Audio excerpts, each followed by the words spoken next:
तिथनं माहिती अशी आली की काय आमदार निवासातल्या सोयी नीट नव्हत्या, भाजीला वास होता वगैरे. या सगळ्या गोष्टीची तक्रार करता येते, त्याच्यावर कारवाई केली पाहिजे. तो एक वेगळा मुद्दा आहे, त्याच्यावर मी आपल्याला विनंती करेन की आपण स्वतः लक्ष घालावं. आमदार निवासात जर काही अनियमितता असेल, तिथे काही घाण असेल, काही समजा चुकीच्या प्रकारच्या गोष्टी वापरल्या जात असतील तर स्वतंत्रपणे त्याची कारवाई झाली पाहिजे. पण अशा परिस्थितीमध्ये मारहाण करणं, लोकप्रतिनिधींनी मारहाण करणं आणि त्याच्या अशा प्रकारचे व्हिडिओ येणं, नाही परब साहेबांचं जरी मत असलं की टावेलवर का मारलं, तरी टावेलवर मारलं किंवा कशावरही मारलं तरी ते चुकीचंच आहे, ते योग्य नाही आहे.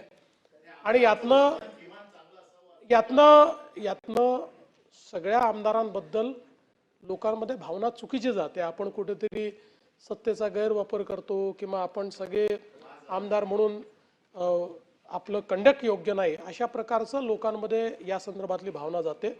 आणि म्हणून निश्चितपणे मला असं वाटतं की अतिशय गंभीर बाब आहे. आपण आणि माननीय अध्यक्ष या दोघांनी याचा कॉग्निझन्स घ्यावा आणि या संदर्भात काय पुढील कारवाई करायची ती आपण करावी.